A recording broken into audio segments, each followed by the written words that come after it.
When we hold on to grievance and pain from the past, we keep ourselves from being able to really move into our fullest expression of self. We need to practice forgiveness from the soul recovery perspective, dissipating the energy and releasing the past for good. If you're interested in this profound transformation, I invite you to join me in Colorado the weekend of June 8th and 9th to have an incredible experience with others on this same soul recovery journey.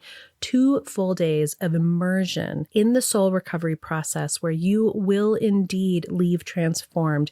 You will be able to truly let go of these old pains and step into a new way of being. Check out the show notes for a coupon code and how to register. Betrayal of any kind in a relationship can be a very difficult thing to get through, and it can feel incredibly personal. And betrayal comes in all shapes and sizes. It's not just direct cheating. There is so much that can feel like an absolute betrayal in the relationship. But in soul recovery, we're learning how to turn the attention to ourselves. We're learning how to look at those situations in our lives and not put all the focus on the other person and maybe the deeds that they've done or the hurts that they have provided for you, but to turn inward and start doing our own work. And from that healed place, from that place of wholeness, we can make decisions that will be right for us in the long run instead of coming out of a pained reaction. Soul recovery is not about dismissing the feelings or the situations that have happened in our lives. It's about taking our power back and learning how to take care of our own feelings and to learn and grow from there. Enjoy the episode. Welcome to the Recover Your Soul podcast, a spiritual path to a happy and healthy life. My name is Reverend Rachel Harrison. I started Recover Your Soul after having profound changes in my life from my recovery of alcoholism, codependency, and control addiction. I was guided to share the tools and principles of spirituality and soul recovery to help others transform their lives as mine was transformed. For us to overcome external circumstances, we need to turn the attention to ourselves, focusing on our inner change and healing. Positive results in our lives will follow. Welcome to Recover Your Soul. I'm Reverend Rachel Harrison, and I thank you for taking your time to listen to this podcast today. If you're new to the podcast and maybe you've only been here this time or a couple times, welcome, welcome, welcome. This community is growing, and I really think of this as all of us doing this together, this soul recovery journey. It isn't easy work, but when we support each other and we see each other like we do in the support group or on the Facebook page, we remind ourselves that we are not alone in this journey. And so many of us have walked through the door of codependency or Al-Anon or recovery, but ultimately we're putting all that stuff on the shelf and doing our own spiritual journey. We're turning the attention to ourselves and our own healing and learning how to stand in our fully resourced whole self. For today's episode, I'm going to hit a hot topic, something that I've been thinking about speaking on for a while. It's really come up because of some situations that are happening in my friends' lives, some situations that are happening in the lives of people that I do coaching with, and a lot around my own journey that I had with this situation, which is deceit and cheating. And this is a big topic. And I want to hit this from the soul recovery perspective. And I also just want to start off with the disclaimer that this is the soul recovery take on things. This is me, Rev Rachel. This is how I have perceived all of this through my spiritual journey and my way of seeing it through soul recovery.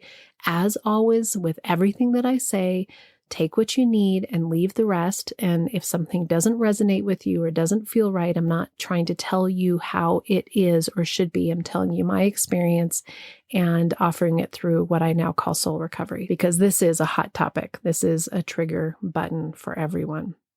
I want to start with a story in my own life, and I've only told this story one other time in the podcast, and it was actually came out of the blue, wasn't expecting it to come out in the recording that I did with Crystal Jakowski on her Breathe In, Breathe Out episode, which I then have also included in the episodes that you can listen to on the Recovery Soul podcast.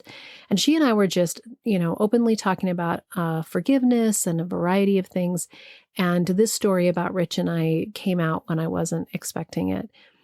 I'm actually going to tell that story, but I want to back up and start, as I often do in working on our soul recovery journey, with our own childhood and our own way that we grew up and the patterns that were created that we continue to fulfill in our own lives around what our parents were like, what our beliefs were, what was taught to us as being right or wrong. I found out when I was probably, maybe somewhere between 10 and 13 years old, that my father had not been faithful to my mom. And my parents had divorced when I was 7 or 8 years old. As you know, if you've listened to the podcast before, that there was a major hippie upbringing. I was raised in a way hippie way, right? My middle name is Little Flower, that I was born in 1970. And that my parents had moved to Santa Fe, New Mexico, because it was this land of the new spiritual journey. It was this open life. And my mom tells the story that she and my dad were having a conversation when I was about 1 year old. And my dad was sort of talking about some other friends who were having some issues over the wives not being okay with open marriage. And my mom realized that he was sharing that he thought that open marriage and open relationships were what he believed and how he wanted to be. As I talked about in the honesty episode, our family kind of did this thing where you didn't divulge information unless you were asked, but if you were asked, there was always truth. So in that moment, my mom tells a story of asking him, are you having relationships with other women? And of course, his answer was yes. So for them, it was this dance that they played in their marriage and their relationship around what did each of them want, and to have clarity around what was an open marriage, what was this new love, everybody loves each other thing. But my mom shares that she really had this level of deceit that she felt in the fact that my dad was actually having an affair with her best friend. And for them, they didn't see it as deceit. They really felt that it was this hippie, we all love each other, we're all connected way. But that doesn't mean that somebody else doesn't feel it another way, right? And in soul recovery, what we're looking at is we're not judging situations as being right or wrong. We're not judging somebody as being good or bad. We're really taking all of that off, and we're allowing ourselves to be in our own feelings and giving other people permission to be in their own experience and their own feelings. So what's fascinating is that when my mom was telling me this story when I was, again, between 10 and 13 years old, she did this really amazing job of telling it as facts and not as pain. She has always been remarkable in this way, that she didn't come in and tell me what a piece of crap my dad was for this thing that he did. What she shared was two human beings that saw things in a different way and had different needs, different expectations, different values. But she also shared her pain. She shared in a way that I could feel without making my dad be the bad guy, that it had been hard for her, that she had had this image of what their marriage was going to be like, what it was going to be like in her life. And in that moment, it was shattered, right? That's deception. That's that moment when your value that you think it's going to be like is immediately changed because somebody else's actions, somebody else's being human, right? And so it was an interesting time for me to learn this about my dad, because he was always having a girlfriend. When I'd go to visit, it was always around him having a girlfriend. And nowadays, you'd probably call that love addiction. So I can see now that my dad probably had that. Now, has he said that of himself? Absolutely not. And it's not actually mine to give him that label. But for me, it was helpful to understand him better from this human perspective, because my mom had given this ability for me to look at it in this way and to not have judgment or to be upset. But at 13 years old, you're in a very vulnerable part of your psyche and how your psyche's developing, especially around sexuality and around what it means to be in relationship. Now, my parents didn't end up divorcing because of that. They worked through things. They tried the open marriage. They tried a monogamous marriage. And in the end, they decided that their values, their things that they wanted in their life were just too far apart from each other. And that for them to love each other enough to truly accept the other for completely who they are meant that it wasn't going to be married. And as I've said in many podcasts before, to this day, they are still fabulous friends. They get along beautifully. They've traveled together. We spend holidays together. We go visit them. He visits us. It's been a beautiful relationship. And the truth is that they really did have a chance to go be their full expression of self, not in union. So that was my marker of what divorce could look like. That was my marker of allowing somebody to be themselves and to not be together, that it was okay to not be together. But I also came away from that vulnerable experience, and I have talked to my dad about it over the years, probably not a ton, but enough that he's shared his own perspective, which really was this very idyllic hippie part of him that felt like that was an experience that he wanted to have. And it was important to him, and relationships and girlfriends have always been very important to him. So when I went into my adolescence and into being in relationship, it was clear to me from that experience that monogamy was very important to me, that I didn't want to be in a relationship where somebody wasn't going to be loyal. But I also had this weird, unusual undertone that understood that the decisions that my dad had made had nothing to do with my mom, that his experience, his values, his needs weren't in direct reflection to the lack of my mom being able to provide something for him, that it was very separate. And from that perspective, I feel very lucky because I could step into these relationships where being monogamous and devoted to each other was important to me, but I didn't have unrealistic expectations. And for whatever reason, I'm also very grateful that I generally haven't been a very jealous person. And I think that jealousy is very normal and very typical.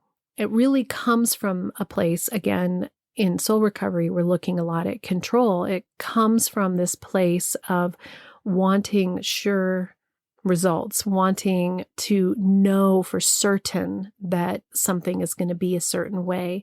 And I think in a way, because I knew this about my parents and had this way of understanding it from such a unusual perspective, to be honest, I never was jealous because I knew that I couldn't control the other person, that there was actually no point in being jealous because they're going to go do whatever they're going to go do. It isn't about me being any certain way. Now, you can show up in your relationship in the best way that you can, but I learned somehow that it wasn't about trying to control that situation. So fast forward to meeting Rich. And when Rich and I first met, he had shared that he had not been faithful to his girlfriend, longtime girlfriend, that he had dated for 7 years, which, as you know, meeting him at 25, that relationship had been a very long-term relationship at that age. I knew that in his experience, that there was not a high likelihood that he would be able to break that habit. which is a very strange thing to say, but I could see it that way because I had had this understanding of the humanness of people in my parents' relationship. So as we were together, we had committed to a monogamous relationship, and that was really important. And for me, it was always really important based on my experience for me to always be the kind of person who's with the person I'm with and to not cheat and to not have a wandering eye. And I had one of those situations that you have with parents when they've reacted some way that you react very differently the other way. So I had sprung very far over to this side of wanting to be very loyal because I could experience the pain that my mom had felt that she shared with me. And I didn't want to have anybody have to feel that. And I didn't want to participate in that. So when Rich and I met and found out that he had this past history, and we decided that we wanted to get married, which I was ecstatic that he wanted to marry me, of course, I knew in the back of my mind that there would be at least one slip. I knew that it wasn't about me.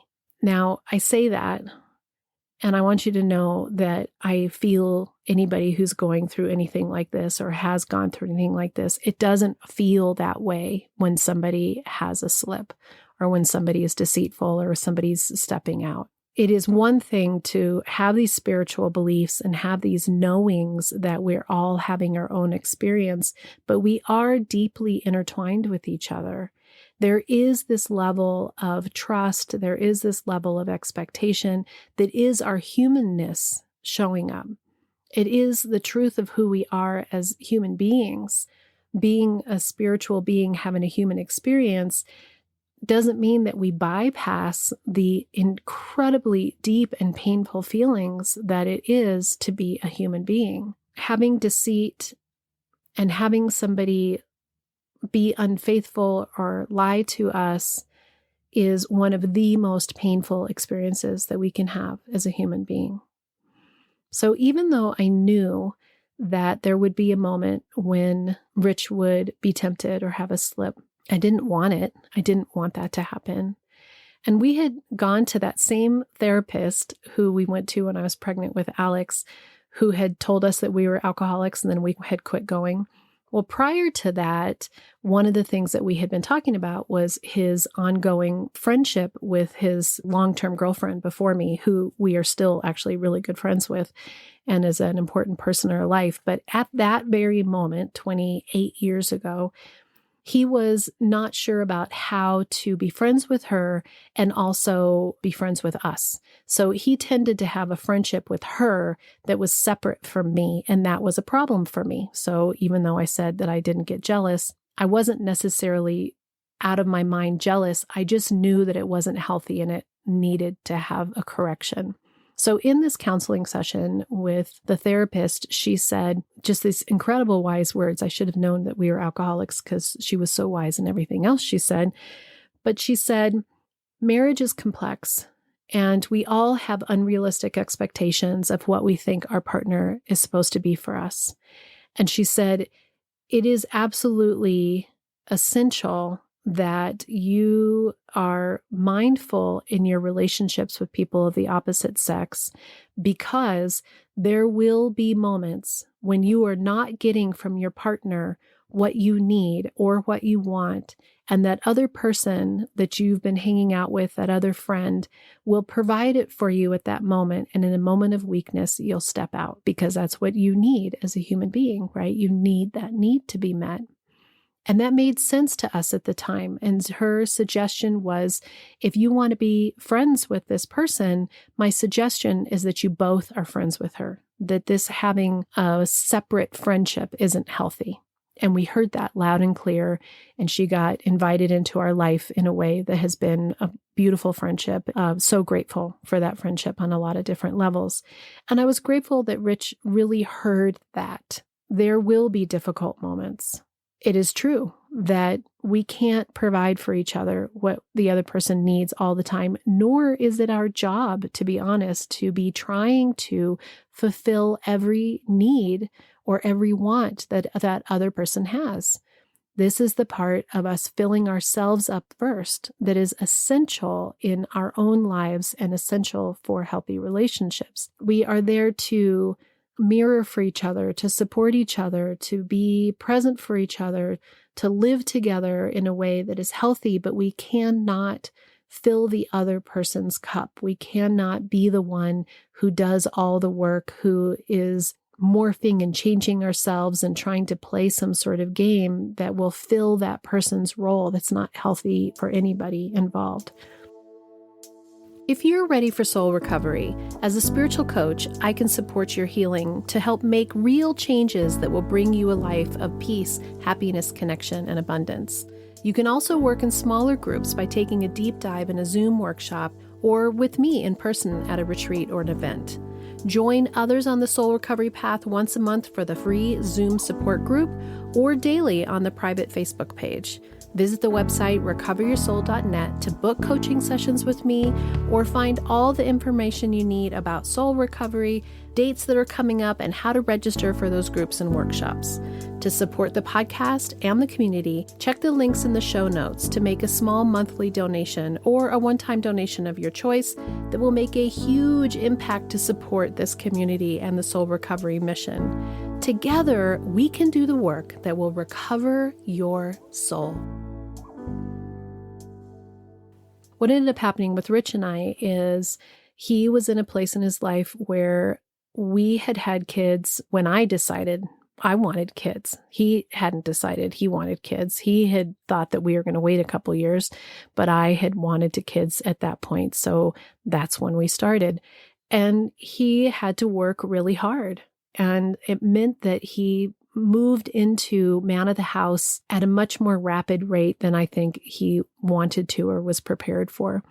And he was working just bone to the grindstone, just working so hard just to try to get our bills paid and everything happening. And we had 2 kids by now. And he had built the cabin up in the mountains for my mom, which was a movement more into his alcoholism and was really difficult for me. So there's other episodes that go into that whole part of our life in terms of how we interacted with each other. But that drew us apart a little bit because I had resentments around that. And I was busy with the kids. And he was feeling overworked. He was feeling like a lot of his needs were not met. His intimate needs were not being met. He wasn't being seen by me in the way that he wanted to or needed to because I was consumed with mothering. And he went on a business trip to go do some work for a friend, met somebody in a bar who gave him all that attention that he wasn't getting from me. All that stuff that he needed. And again, this isn't about me not giving it to him. It's about his own relationship with himself and where he was at that time. And he had a one-night affair with this woman. Now, I know for many people, we're not talking about one time. We're talking about a lot of situations or a lot of time or a long relationship. And again, I don't want to make light of how incredibly complicated and difficult this is. But when Rich finally came to me and shared with me what happened, 2 parts of me danced with each other. One was absolute rage, of course. One was feeling that deceit. One was the world crashing around what you think that you have. And that is true feelings. That is important to allow yourself to feel those feelings. The other one was similar to when he shared with me that he was still drinking, which is that I could see a human being who is struggling and suffering with themselves. Ultimately, we are always on this journey of trying to find our wholeness. We look to others to fill us up. We look to others to give us our self-esteem. We look to others to provide for us some sort of value in ourselves. And that comes in all kinds of shape and form and relationship and addiction. And ultimately, this is just another form of that. So we had the couple days of yelling and discomfort and not knowing how to handle it. And ultimately, what ended up happening in my situation was I very quickly moved into the awareness that I could drink the poison that I could drink the poison that says, I'm going to poison you with my anger. I'm going to poison you with, I'm going to let you know what you did to me. I'm going to let you know how much you hurt me. I'm going to make sure you understand. And the truth is, it does hurt that other person, but it hurts us more. The resentment and the anger hurts us more. What ended up happening for Rich was he had been in this moment in his life where he wasn't sure that he wanted us. He felt overwhelmed. He felt overwhelmed with being a dad. He felt overwhelmed with being a provider. He felt overwhelmed with all the work that he had. He was in a little bit of his own life crisis. And the concept that he could lose his family over a carnal desire rocked him. It made him realize that this was the life that he wanted, that he did want these kids, that he did want this wife, and he did want this life. So in some strange, complex way, it was actually a blessing to wake him up and make him realize what he wanted. Now, it's not my job to have him want me. It's not my job to try to convince him that this life is the life that he should want. It's important that he chooses that on his own, that the awakening that he had was, indeed, this is his family that he wants. And it allowed us, as I talked about in the podcast with Crystal, to start having very clear conversations around what is acceptable, what kind of communication, what kind of talking, what kind of whatever is appropriate or okay. And in the end, it made us stronger. And for me, I was grateful that I could see him as a human being instead of seeing him as some ideal that I had set up of what he is supposed to act like, supposed to be like. Now, deceit is incredibly damaging. So it isn't like the next day everything turns out great and you can forget that any of that stuff happened. I felt, again, fairly deceived when Rich came to me 2 times and said that he had been continuing to drink and not tell me about it for 2 years. Now, again, in a way, that's a level of cheating, not with another human being, but with a life, with a sense of himself that is different than what he's portraying at home. It's different than what he's participating or thinking that I think is happening. And again, in soul recovery, what we're looking at is we're looking at taking the need for somebody else to be for us what we need or want for us to be okay. And we're looking at our own feelings. So I can look at my own feelings. I can come back to step 1 in soul recovery, which is that I'm powerless over every single thing besides myself. And I can say, I'm powerless over his identity crisis. I'm powerless over what he needs that either in drinking or in this particular situation around what that was for him. The place that I can control is for me to stand in my integrity, to be the kind of person who comes from love and understanding, who can be the kind of person who can have curiosity of somebody else's life process and understand in a deep level, this is not about them doing something for me, but for them learning and growing and having their own awareness for them. Almost all negative behaviors that we do in our lives are our way of handling our own pain. And this is really around his own journey and his own pain. So if I can let go of this attachment that I have to him being for me the way that I want him to be, I come to my own power. I get to decide that I can be clear about what my boundaries are. I can ask for what I need. I can attend to those younger parts of myself that are the ones that are being affected, that are feeling hurt. And then I can decide from my spiritually grounded, centered place whether this is something that I can let go, that I can move past with the idea of forgiveness on the soul recovery perspective, where you literally let the energy dissipate, you accept it, you don't have to condone the behavior, but you decide thoroughly that you're not going to continue to punish them for it. You're going to truly and deeply let it go. That's true forgiveness. Or you say, this isn't something that I feel I can move past. I am not comfortable with how this worked. I don't feel like it is a foundation of a relationship, and I don't feel like I want to stay in the relationship, that this deceit is too much.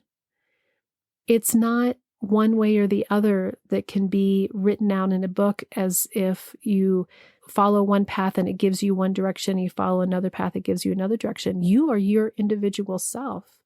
But when you stop feeling like the other person's behaviors are a reflection of you and allow it to be a reflection of them and their experience, and you turn the attention to yourself and you come from your most fully resourced self, your most healed self, and you look at it from a place of compassion, and you look at it from a place of gentleness and tenderness, and you take deceit off the table, and you see woundedness. You see somebody who's struggling, and you turn the attention to yourself, and you begin to heal your journey. You start to heal your path. You start to look at how you need and want to be in the world for you to be your fullest and most highest self. Just in closing, it isn't easy being in relationships, and it isn't easy actually being out in the world with humanity and all of the temptations that come in so many ways.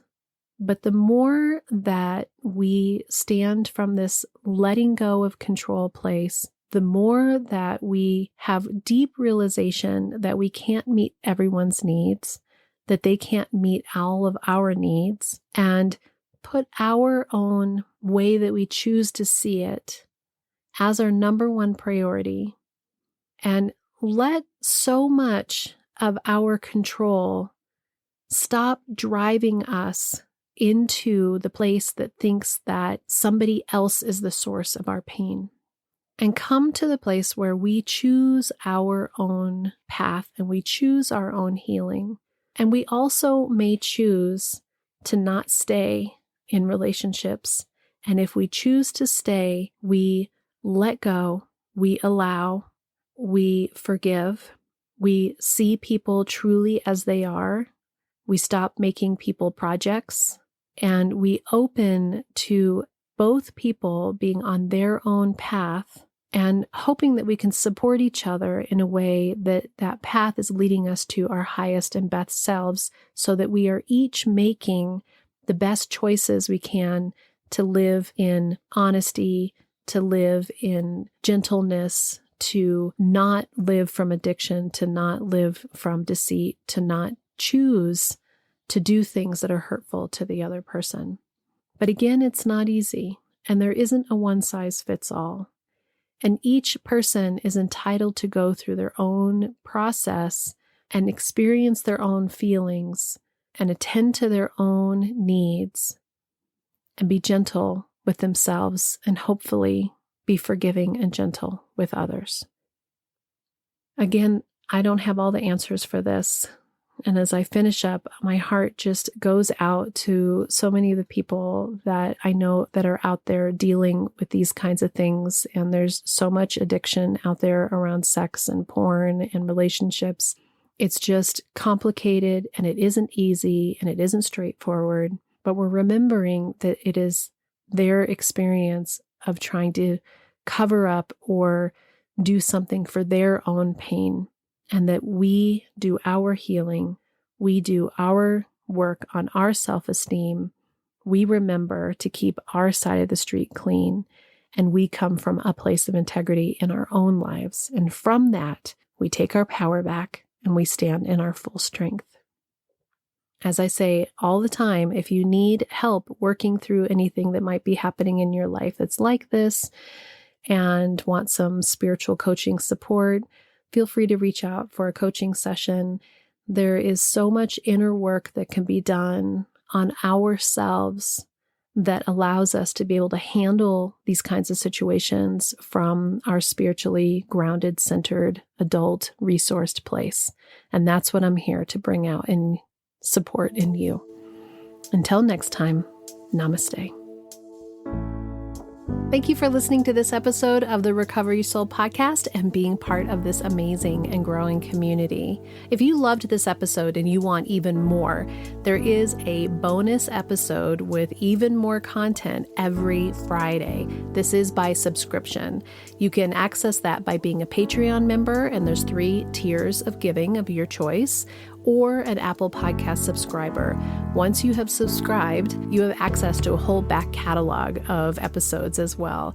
If you go to the website, recoveryoursoul.net, and I would love for you to subscribe to email updates so that you can keep posted with everything that's going on, different events, what dates are coming up, any reminders. There's only a couple emails each month. I hope you follow Recover Your Soul on social media. You can find us on YouTube, Instagram, Facebook, the private Facebook community page, TikTok, and if you want guided meditations, look for Reverend Rachel Harrison on Insight Timer. I really encourage you to take advantage of the one-on-one coaching. This is a unique, intuitive connection between the two of us. There are 9 steps to soul recovery, and I do use those 9 steps to loosely guide us through whatever your coaching that you need.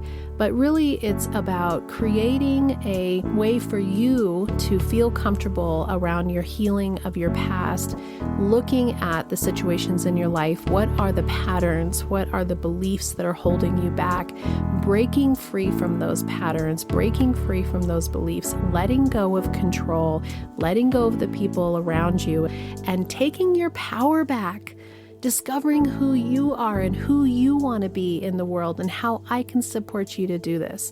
And also, you're sharing this podcast with your friends, putting 5 stars, leaving reviews, really sharing this with others is growing the community. Thank you for being part of this community. Thank you for supporting Recover Your Soul.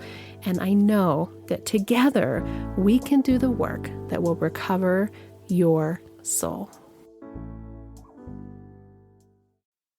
The Recover Your Soul podcast and its content is for educational purposes only and is not allied or representative of any organizations or religions. It's based on the opinions and experience of Reverend Rachel Harrison. Recover Your Soul claims no responsibility to any persons or entity for any liability, loss, damage, or cause alleged to be caused directly or indirectly as a result of its use. Applications or interpretations of the information represented herein. Take what you need and leave the rest.